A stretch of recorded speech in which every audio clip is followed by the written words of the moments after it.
основателя крупнейшей в мире социальной сети Facebook, которой пользуются более 950 миллионов человек ежедневно.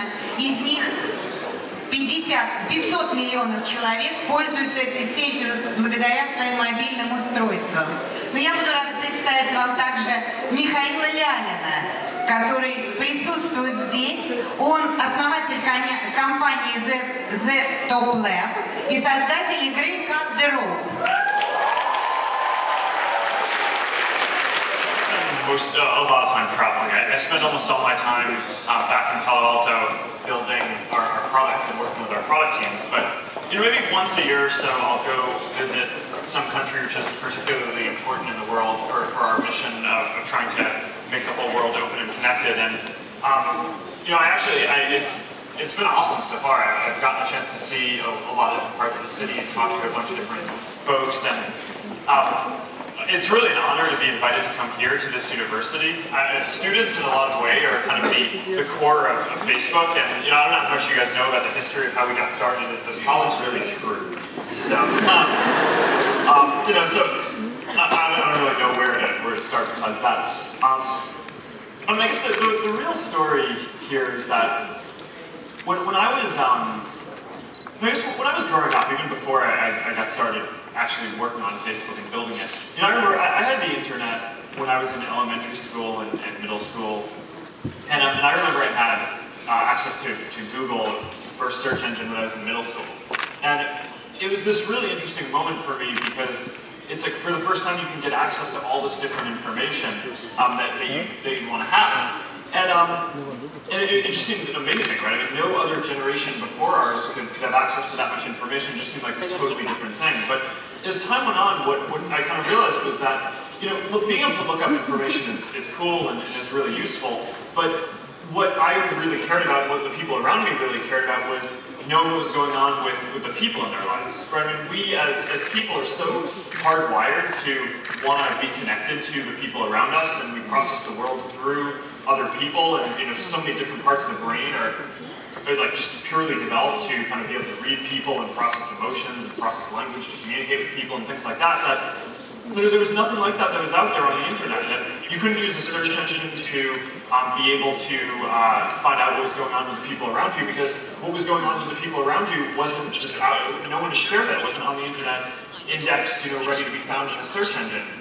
So someone had to build the tools in order to make it so that people could start sharing stuff, and then also help people make sense of all the information that was out there, and make it so that you could get a news feed or a newspaper of the content that your friends had online and the stuff that you cared about. So I kind of got started building it just as a small college thing when I was in college, and the goal back then was not to build this big worldwide company or anything like that.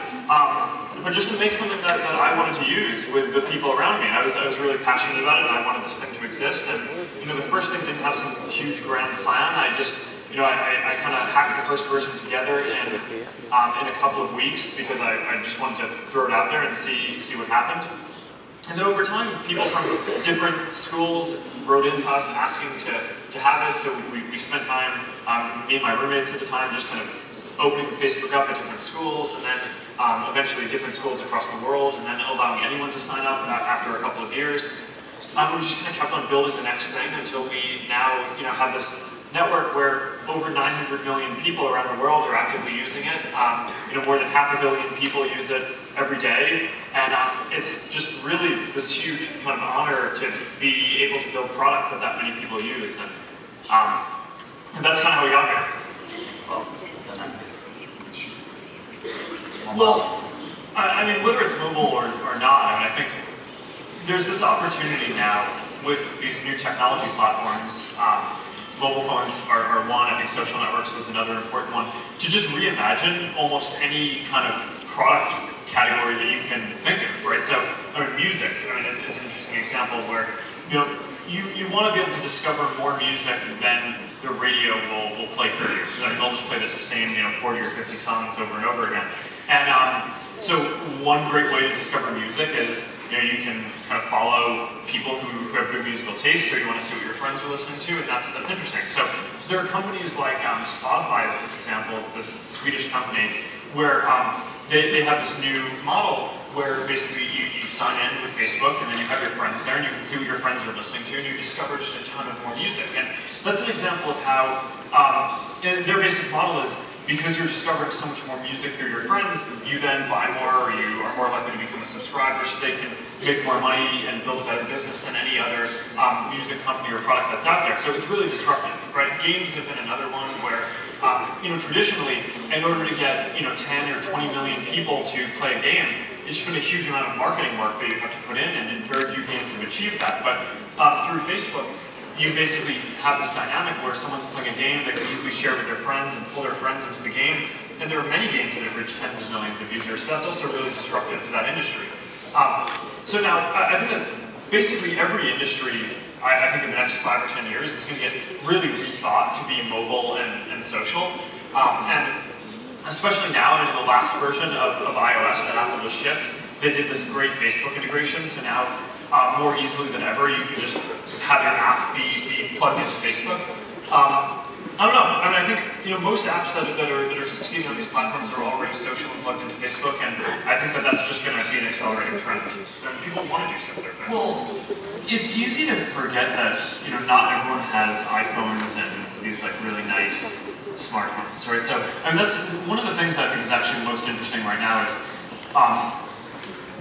in addition to being the most downloaded and used app on iPhone and Android, it's also we have more mobile web usage than on those two platforms combined, and a lot of that is on lower end devices. So I think I'm not actually sure what's going to happen on iOS and Android. I mean, Apple seems like they really want people to use apps, and I understand why, because you can just get such a better user experience by building something natively than through mobile web. But on a lower end phone, mobile web is definitely this lowest common denominator thing where anyone can build a website and people can download it. So it's a great way to build something that hundreds of millions of people can use on a ton of different devices.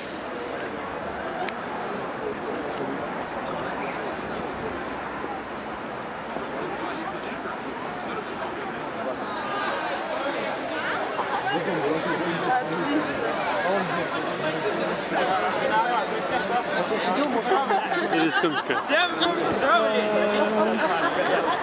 Ой, клёво.